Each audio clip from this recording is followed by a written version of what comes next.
오늘 말씀의 제목은 부활입니다. 부활입니다.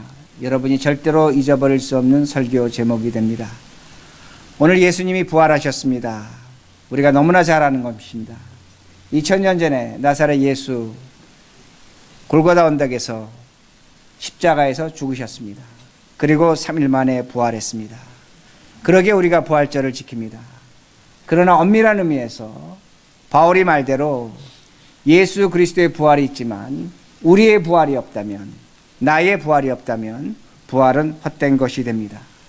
오늘 우리들이 그리스도의 부활 굉장히 중요합니다. 그러나 오늘 말씀을 통해서 여러분이 더 믿고 확신해야 될 것은 그리스도의 부활도 믿지만 오늘 나의 부활, 우리의 부활이 있다는 것을 확신하셔야 됩니다. 오늘 우리가 어떤 모습으로 어떻게 부활할 것인가 굉장히 궁금하고 질문을 갖습니다. 우리 교인 중에 사랑하는 교우가 우리 하늘나라 갔습니다. 장례를 치렀습니다. 그리고 그를 우리가 땅에 묻었습니다. 그 시신이 썩었습니다. 아마 한 줌의 흙이 됐을 것입니다. 사랑하는 교우 있었습니다. 우리가 그를 화장을 했습니다. 불에 태웠습니다. 한 줌의 죄가 됐습니다. 그러게 세상은 말하기를 어떻게 저렇게 죄가 되고 썩은 것이 부활할 수 있는가 그렇게 질문합니다. 그러게 어떤 분들은 저에게 찾아와서 목사님, 기독교 신자는 화장을 해야 됩니까? 무덤을 써야 됩니까? 왜 그렇습니까? 화장하면 아무것도 남지 않습니까? 부활할 때 걱정이 됩니다. 그렇게 말씀하십니다. 그러나 그것은 하나의 기우에 불과하다는 겁니다. 우리가 오늘 예수님께, 하나님께 부활 예배를 드리는데 우리의 부활을 믿지 못한다면 이 부활 예배는 헛된 것입니다. 잘못된 것입니다. 드릴 이유가 없습니다. 우리가 부활하기 때문에 이 예배를 드리는 것이고 그 부활의 영광이 우리에게 임재한다는 말씀이 됩니다. 그러게 제가 좀 전에 말씀드린 것처럼 부활에 대해서 많은 사람이 의심하고 어떻게 부활할 것인가 궁금하게 생각합니다. 그건 우리만의 문제가 아닙니다. 초대교회 그 서신들을 보면 수많은 신자들이 예수 그리스도의 부활을 보고 만났음에도 불구하고 그들은 의심했습니다. 예수님이 하늘로 올라가실 때, 승천하실 때 제자들이 그걸 바라보면서 의심하는 자가 있다고 성경은 그렇게 기록하고 있습니다. 부활은 의심스러운 것입니다. 궁금한 겁니다. 그러게 오늘 성경 본문도 이렇게 말씀합니다. 34절 우리가 읽지는 않았지만 제가 읽어드립니다. 누가 묻기를 죽은 자들이 어떻게 다시 살아나며 어떠한 몸으로 오느냐 하리니, 누가 묻기를 궁금한 사람이 있다는 겁니다. 의심하는 사람이 있다는 겁니다.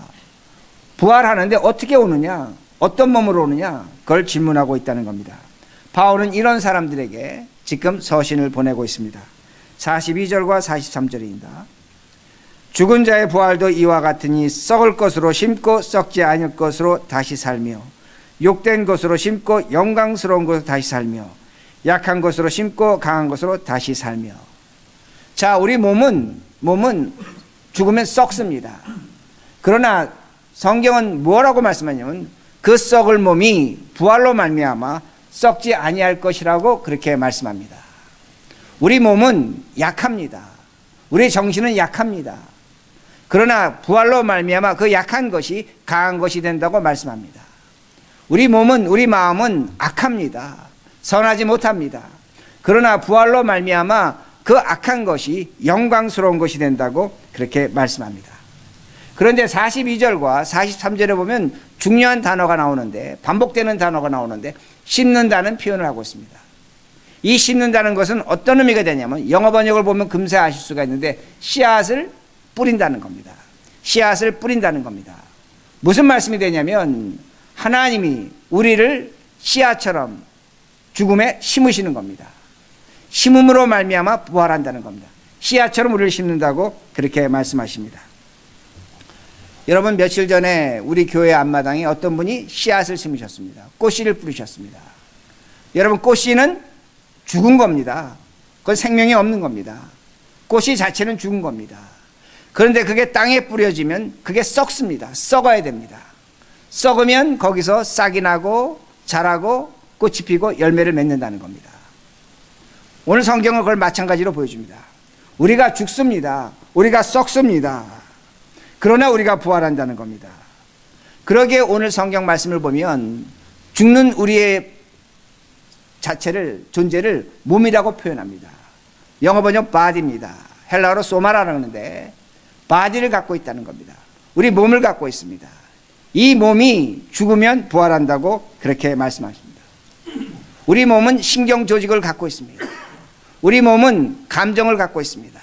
우리 몸은 지식과 이성을 갖고 있습니다. 지금 제가 제 손을 이렇게 때리면 아픕니다. 이게 제 몸이라는 겁니다. 이 몸이 부활하게 될 것이라고 그렇게 말씀하십니다. 근데 성경에 보면 부활의 얘기가 몇 가지가 나옵니다. 그 중에 하나가 나사로가 죽은 지 3일 됐습니다. 예수님이 그를 부활시키셨습니다. 예수님이 나인성을 지나가다 과부의 아들이 죽은 장례식을 봤습니다. 그 과부를 불쌍히 여기시고 그 아들을 살려주셨습니다. 죽은 사람이 부활했습니다. 우리는 그 두 사람이 부활했다고 그렇게 말합니다. 그러나 그들의 부활과 우리의 부활은 100% 차이가 납니다. 죽음에서 다시 살아났지만 그들의 부활과 과부의 아들과 나사로의 부활이 우리의 부활과 크게 차이가 난다는 말씀이 됩니다.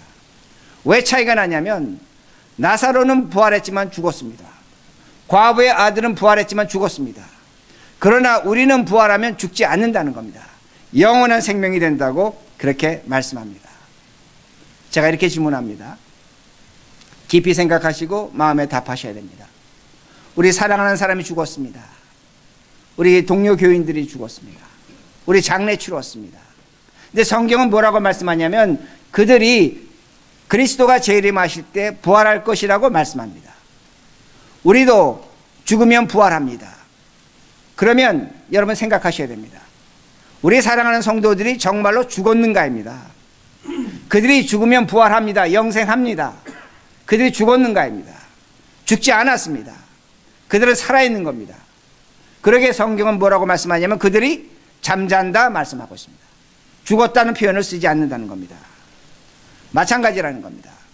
우리가 씨앗을 뿌렸습니다. 씨앗이 썩었습니다. 썩었습니다. 형태가 없어졌습니다. 그러나 거기서 싹이 나고 꽃이 핀다는 겁니다. 이걸 부활이라고 그렇게 말씀합니다. 그런데 한 가지 질문이 생깁니다. 어떤 질문이 생기냐면 왜 우리 아버지는, 우리 남편은, 우리 친구는, 우리 동료는 죽었는데 썩었는데 다시 살지 못하는가입니다. 씨앗은 죽은 거 다시 삽니다. 그런데 왜 사랑하는 사람은 다시 살지 못하는가입니다. 여러분 지난 겨울에 영하 20도가 떨어진 적이 있었습니다. 만약에 그렇게 추운 날에 우리들이 벌거벗고 20도 그 추위에 밖에 나가 있었다면 몇 시간도 안 돼서 우리는 동사했을 것입니다. 얼어 죽었을 것입니다. 그런데 그 얼어 죽은 사람 장례 치렀습니다. 그런데 그는 다시 살아나지 못합니다. 근데 작년에 올해 20도 그렇게 추웠을 때에 제가 교회 밖을 나갔습니다.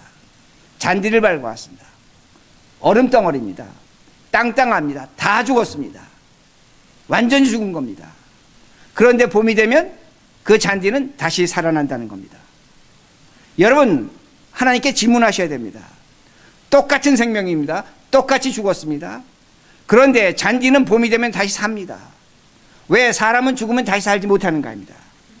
똑같이 얼어 죽었는데 왜 살지 못하는가입니다. 44절에 이렇게 대답합니다. 44절 육의 몸으로 심고 신령한 몸으로 다시 살아나느니 육의 몸이 있은즉 또 영의 몸도 있느니라. 육의 몸으로 심고, 우리가 육의 몸으로 심습니다. 그러나 성경은 뭐라고 말씀하냐면 육의 몸으로 죽었지만 부활하는데 그 몸이 신령한 몸이 된다고 말씀합니다. 영적인 몸이 된다고 그렇게 말씀합니다. 왜 하나님은 우리를 신령한 몸으로 만드시는가 합니다. 영적인 몸으로 만드시는가 합니다. 이것이 부활의 목적입니다. 오늘 우리가 예수 그리스도의 부활을 믿는 것 너무나 중요합니다. 그러나 그보다 더 중요한 것은 예수 그리스도의 부활로 말미암아 우리의 몸이, 제가 지금 제 손을 때리고 신경이 있고 감각이 있고 감정이 있고 고통이 있는 이 몸이 신령한 몸이 된다고 분명히 말씀하고 있습니다. 이걸 믿으시라는 겁니다. 제가 다시 이렇게 설명합니다. 우리가 귀한 자식에는 매를 때립니다. 그렇죠? 그리고 미운 자식에겐 떡 하나 준다고 합니다. 여러분 제가 좀 전에 뭐라고 말씀드렸냐면 저 밖에 영하 20도의 잔디가 얼어 죽었습니다. 봄이 되면 다시 삽니다. 하나님은 저 잔디에게 뭘 주시냐면 떡 하나 더 주시는 겁니다. 떡 하나 더 주시는 겁니다. 그러나 우리에게는 떡을 주시는 것이 아니라 매를 주십니다. 왜 매를 주시냐면 우리를 신령한 몸으로 만들기 위함입니다. 우리 몸이 언제 신령해지냐? 예수 그리스도가 재림하실 때에 우리의 몸이 신령해진다고 성경은 말씀하고 있습니다. 우리의 남편, 우리의 아내, 우리의 신앙의 동료들, 사랑하는 친구들, 이 세상을 떠나 죽었습니다. 분명히 죽었다고 우리는 생각합니다. 그러나 성경은 뭐라고 약속하냐면 그들이 예수 그리스도가 재림하실 때 신령한 몸으로 부활할 것임을 분명히 약속하고 있습니다. 영의 몸으로 온다는 겁니다. 이것이 우리라는 겁니다. 그러기에 44절 다시 보시면 성경이 육의 몸이 있다고 말씀합니다. 육의 몸입니다. 제가 이 육의 몸을 여러분이 영어 성경으로 보시면 내추럴 바디라고 번역했습니다. 아주 번역을 잘했습니다. 내추럴 바디입니다. 다시 말씀드립니다. 굉장히 중요합니다. 피가 흐릅니다. 신경이 있습니다. 조직이 있습니다. 감정이 있습니다. 느낌이 있습니다. 때로는 내가 내 자신을 때리면 고통이 있습니다. 병들면 아픕니다. 이게 육의 몸이라는 겁니다. 이 육의 몸은 제 몸이 병들면 제 심장부터 해서 제 장기 모든 것들이 이 병을 막아내려고 무던히 애씁니다. 이 몸은 내 생명을 지켜주는 겁니다. 내 생명을 담고 있는 그릇입니다. 그러나 이 몸은 병들고 약하고 퇴색해집니다. 이 몸은 하나님이 거하실 만한 처소가 되지 못한다는 겁니다. 그런데 44절에 이 몸이 부활하면 영적인 몸이 된다고 말씀합니다. 신령한 몸이 된다고 말씀합니다. 영어 번역 보면 spiritual body입니다. natural body가 spiritual body가 되는 겁니다. 영적인 몸이라는 건 뭐냐? 육의 몸에 불완전한 것을 제거한 것입니다. 병들고 약하고 무너지고 깨지고 상한 것을 제거한 것입니다. 그러게 영적인 몸이라고 그렇게 말씀합니다. 이 몸은 예수 그리스도가 재림하실 때 우리에게 주어지는 몸이라고 성경은 약속하고 있습니다. 에베소서 1장을 보면 우리는 지금 하나님이 거하실 만한 처소로 지어져 가고 있습니다. 영어 번역을 보면 is being built, 수동태 진행형입니다. 하나님이 거하실 만한 처소입니다. 완전한 처소는 아니라는 겁니다. 그러나 재림 때에 우리가 부활하면서 우리 몸은 하나님이 거하시는 처소가 된다는 겁니다. 왜 이거 중요한가 합니다. 우리 몸이 영적인 몸이 되어야 영원하신 하나님이 우리와 함께 거하시는 겁니다. 그러므로 말미암아 우리의 생명이 영원한 생명이라고 성경은 약속하고 있는 겁니다. 아멘. 이걸 믿으셔야 합니다. 오늘날 신자들의 가장 큰 문제는 뭐냐면 예수는 믿는데 부활을 믿지 못하고 오늘 내가 죽은 다음에 재림한 다음에 내가 어떻게 될 것인가? 하나님이 약속하시고 말씀하시는 것이 뭐냐면 그리스도가 재림할 때 우리의 몸은 영적인 몸, 신령한 몸이 돼서 영원한 생명, 하나님이 함께 하시는 몸이 되고 영생을 누린다고 그렇게 말씀하고 있습니다. 이걸 믿으셔야 합니다. 이걸 아멘 하셔야 됩니다. 여러분이 신앙생활 하면서 이것에 아멘 하지 못하고 이것 때문에 예배 드리는 겁니다. 분명히 확신하셔야 됩니다. 그러면 부활은 우리만 일어나는 거입니다. 믿는 자만 부활하는 거입니다. 아닙니다. 성경을 보면 믿는 자와 믿지 않는 자 모두가 부활한다고 그렇게 말씀하십니다. 다시 말씀드립니다. 저 바깥에 잔디 다 얼어 죽었습니다. 그러나 봄이 되면 다 살아납니다. 마찬가지라는 겁니다. 사람은 믿는 자나 믿지 않는 자나 모두가 부활할 것임을 분명히 말씀하십니다. 그러기에 요한복음 5장 29절에 이렇게 말씀합니다. 선한 일을 행한 자는 생명의 부활로 악한 일을 행한 자는 심판의 부활로 나오리라. 여기서 선한 일이라는 것은 좋은 일 한다 그런 의미가 아닙니다. 헬라어로 아가토스인데 예수 그리스도를 믿는 자는 생명의 부활로, 예수 그리스도를 믿지 않는 자는 심판의 부활로 나올 것이라고 그렇게 말씀합니다. 어떤 말씀이 되냐면 예수 그리스도가 재림할 때 이 세상의 모든 사람들은 부활하는데 어떤 사람은 지옥의 심판으로, 어떤 사람은 천국의 자리로 부활한다고 그렇게 말씀합니다. 그런데 몸의 부활입니다. 몸의 부활입니다. 이게 굉장히 중요한 겁니다. 다시 말씀드립니다. 우리 몸은 신경 조직을 갖고 있습니다. 때리면 아픈 것이고 병들면 고통을 당하는 겁니다. 우리 몸은 감정을 갖고 있습니다. 기쁜 일에 기뻐하고 슬픈 일에 슬퍼합니다. 우리 몸은 선과 악을 판단한다는 겁니다. 우린 이 상태로 부활한다는 겁니다. 아멘.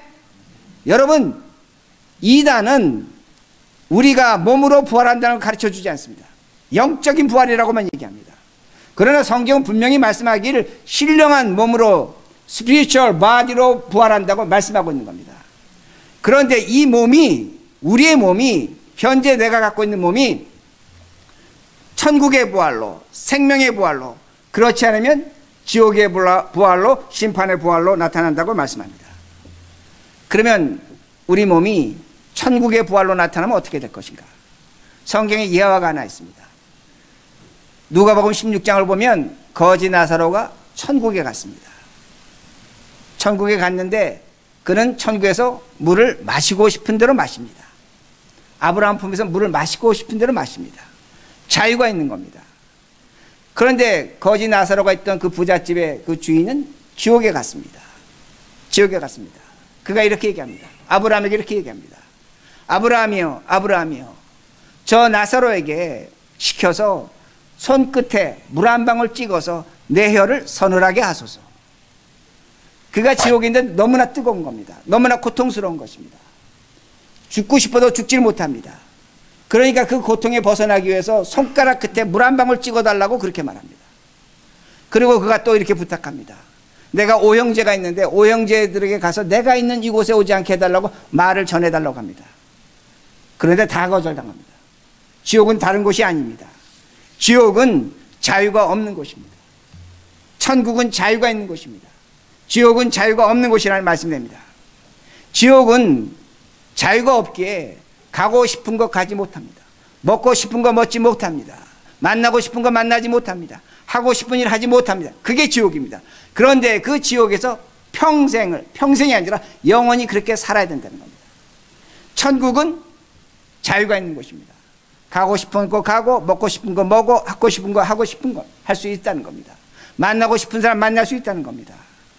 영원히 이렇게 살 수 있는 곳이 천국이라고 그렇게 말씀합니다. 제가 이렇게 천국과 지옥을 설명하면 그래도 배웠다는 사람들, 똑똑하다는 사람들, 지성적이고 이성적인 사람들이 이렇게 말합니다. 목사니까 저렇게 얘기하지. 천국과 지옥이 어디 있어? 천국과 지옥은 고대 종교가 만들어낸 내세관이라고 그렇게 말합니다. 천국과 지옥을 말해서 겁줘서 신앙생활 하게 한다고 그렇게 말합니다. 그렇지 않습니다. 절대로 그렇지 않습니다. 천국과 지옥은 사람 죽음 직전에 나타납니다. 사람 죽음 직전에 나타납니다. 제가 일부 때는 얘기 안 드렸는데 제가 경험한 겁니다. 제가 아는 한 분이 계셨습니다. 나이 드신 분입니다. 제가 종종 가서 또 우리 집사람들 가서 예수 믿으세요 그렇게 전했습니다. 예수 같은 거 안 믿습니다. 그런 거 안 믿습니다. 난 예수 안 믿어도 평생 잘 살아왔습니다.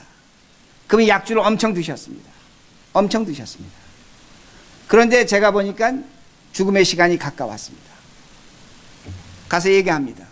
예수 믿으세요. 사람이 달라졌습니다. 그리고 예수 믿겠다고 합니다. 그리고 세례받고 얼마 되지 않아서 돌아가셨습니다. 여러분, 저는 죽음의 자리에 많이 가봤습니다. 죽음의 자리에 가면 한 가지 특징이 나타납니다. 어떤 특징이 나타나면 죽음의 자리가 가까우면 가까울수록 육적인 세계는 적어지는 겁니다. 영적인 세계가 커지는 겁니다. 죽음이라는 건 뭐냐면 육적인 세계가 완전히 없어지고 영적인 세계로 들어가는 겁니다.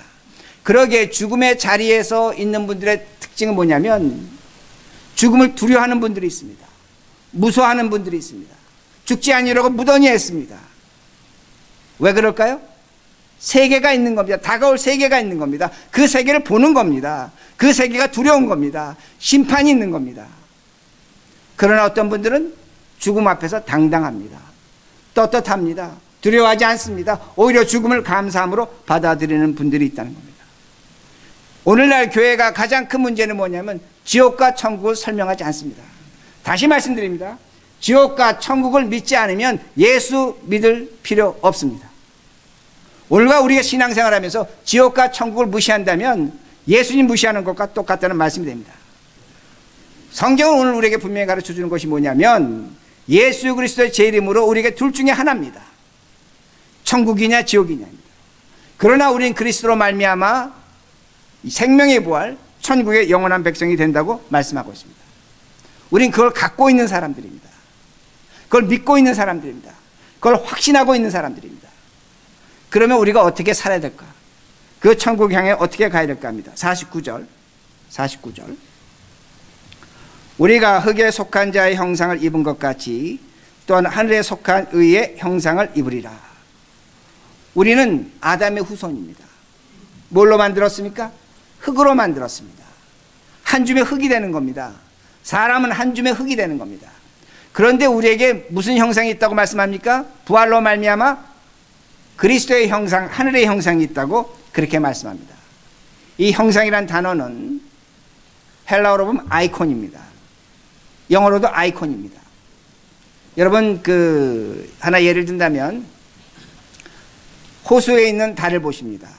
아주 어두운 밤에 호수에 있는 달을 보면 어디에 달이 또 있습니까?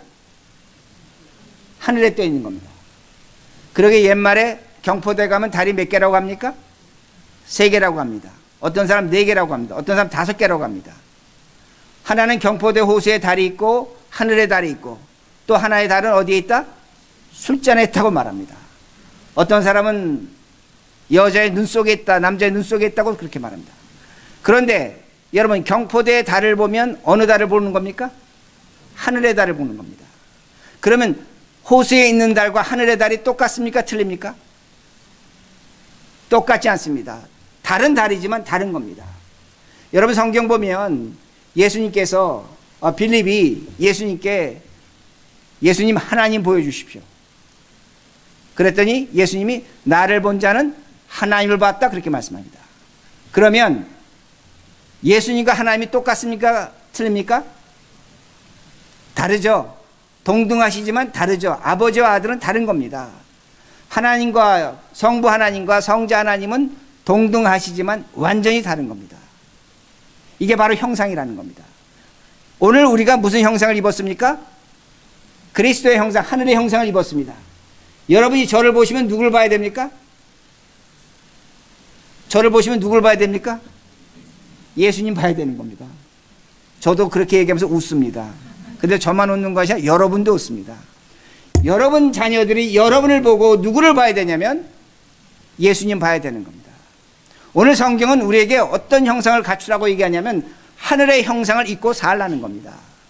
오늘 나에게서부터 하나님의 형상, 예수 그리스도의 형상이 나타나는 것이 신자라고 그렇게 말씀합니다. 제가 며칠 전에 어제입니다. 중앙일보에 홍정길 목사님의 부활절 특집 대담이 실렸습니다. 여러분 홍정길 목사라는 분은 잘 아실 것입니다. 한국에서 큰 대형교회 하신 분인데 그 제목이 저 웬만하면 그런 기사 잘 안 읽습니다. 솔직하게. 근데 제목이 너무나 쇼크였습니다. 제목이 뭐냐면 예배는 연출, 목사는 엔터테이너, 목회가 사라졌다. 그리고 기사 읽어보니까 나는 가짜 목사였다. 그렇게 쓰신 겁니다. 몇만 명 큰 대형교회 하신 분인데. 그래서 제가 좀 잘 읽어봤습니다. 그런데 그 기사를 제가 직설적으로 표현합니다. 제목은 이겁니다. 예배는 연출, 목사는 엔터테이너, 목회가 사라졌다. 제가 직설적으로 표현하면 오늘날 예배는 쇼다. 목사는 엔터테이너다. 연예인이다.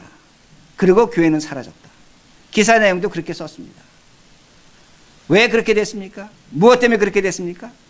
오늘날 우리들에게 아이콘이 사라진 겁니다. 하나님의 형상이 사라진 겁니다. 오늘날 목사들은 저도 포함해서 목회자들은 예수 그리스도의 십자가를 설교하지 않습니다. 더 나아가서 나의 십자가를 설교하지 않습니다. 제가 지난 한 달 동안 계속 강조한 것이 뭐냐면 나의 십자가를 지자는 겁니다. 어떤 분은 얘기합니다. 목사님 십자가 힘듭니다. 지겹습니다. 맞습니다. 그러기에 오늘 한국교회에서 저 십자가를 달지 않습니다. 교회가 쇼 하는 것입니다. 엔터테이너입니다. 목사가 엔터테이너입니다. 연예인입니다. 교인들 오면 위로하고 복 준다고 얘기하고 축복하고 힘없고 세상 나가서 살아야 된다고 말합니다. 목회가 그런 부분은 있습니다. 그러나 십자가 없는 목회는 목회 아닙니다. 십자가 없는 설교는 설교 아닙니다. 십자가 없는 교회 깊이 생각하셔야 됩니다. 홍정일 목사가 이렇게 얘기합니다.